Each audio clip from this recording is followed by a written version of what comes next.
Bwewaawo nga bw'olabye akatambi ako wali eri gye buvuddeko oyo omwami oyo TikTok amanyiddwa nga Silver Unit ye muvubuka eyakwatibwa mu katambi akatambula ennyo ku social media ng'ayina ebigambo ebitaali biwoomu bye yali ayogera towards omwana omuto kibebi ekiwere nga bwe yali simanyi ayinza okkikola biki ebigambo ebisinza kuyisa ku mukutu guno. So omuvubuka olunaku olwaliro aleeteddwa ku Magistrate Court wali e Makindye era bw'aleeteddwa n'asomebwa 4 counts emisango gibadde n'omulamuzi gy'amusomedde. Mugumu ku gyo mubaddemu olw'okutoobola eddembe ly'omwana omuto n'okukozesa obubi omutimbagano kankuweeyo egyo ebiri n'emirala ebiri gye bamusomedde. So omuvubuka we bamusomedde emisango egy'ena agyegaanye mu maaso g'omulamuzi era n'ategeeza nga bw'atagizzangako. Wabula we bamugambye oyo yenna asobola okweyimirira nga talinawo wadde n'omu, bw'atyo omulamuzi n'amusindika ku mmeere oluzira paka nga 5 Novemba 2024. Era tuvuddewo awo nga ye nno abadde tabyefiirako nga musanyufu bulala ng'alabira ddala oba ebweru eno gy'abadde era n'enjala emuluma oba ki nga ye agenze kawunga ka bwereere. So tebitegeerekese bulungi biki bibadde bimusanyusa n'okuba saluti z'abadde agenda akuba. So ye embeera nga bwe badde ku kooti leka nkwongereyo olabe proceedings mu kooti zigenze zitya, olabe n'engeri reaction ye ku face bwe badde nga bamusomera emisango. Oyinza okugamba byazza tabimanyi. Of course family y'omwana oli omuto baby gwe yayogerako ebaddewo mu kooti naye tebaagadde erabikira mu mawulire kuba information tufuniyeko nti bazadde b'omwana oyo maama ali mu UK taata ali mu US tebali mu ggwanga naye baali baatambulamuko naye nga omwana ye abadde wano waali. So yeeyo embeera lwaki omwami oyo bamutuusiza ku mbeera eyo gy'ali mu ssaawa eno bakukozesawo omutimbagano. Weyongereyo olabe vidiyo eno olabe engeri gya reactinze nga bamusomera emisango ate tunadda ne tukubuulira engeri ki gye binaabitambudde.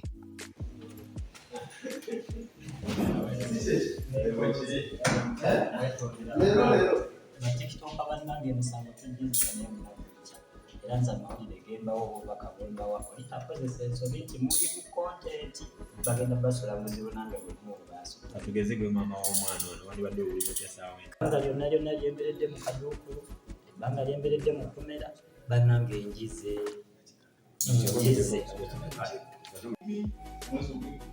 omwaka 2024 okusinziira ku disitulikiti y'e Kampala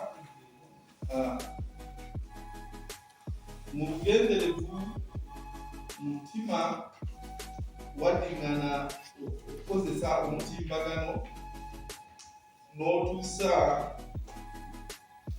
obulumi ku Tanasha Balinda wamu n'abazadde be nga otiisatiisa okutuusa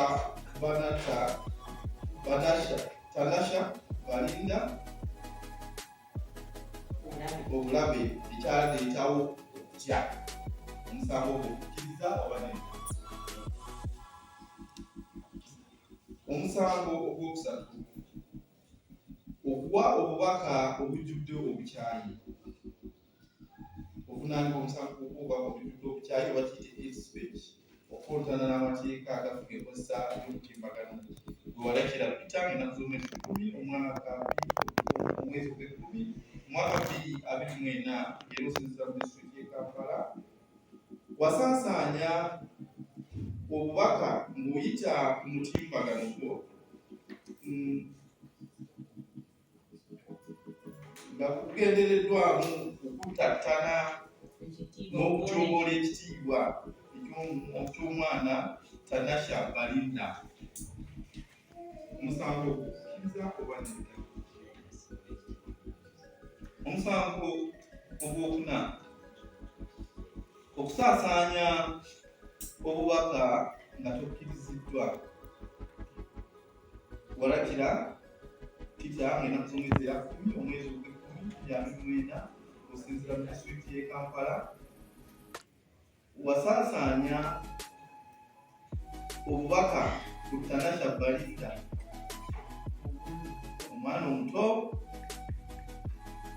ng'oyita omutimbagano. Money, what do you mean by money? What do you mean by that? You plead guilty or not guilty?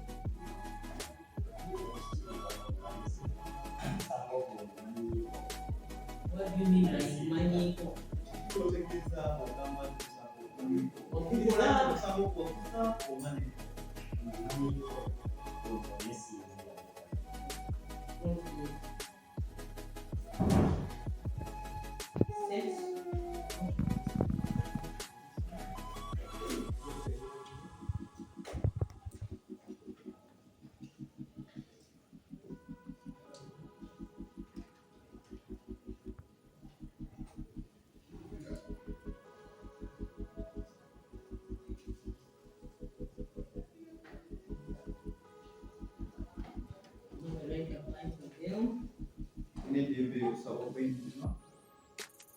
Since you have no duties, you have been remanded until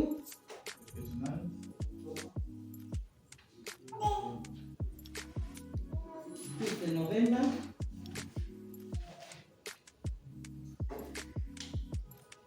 Okay.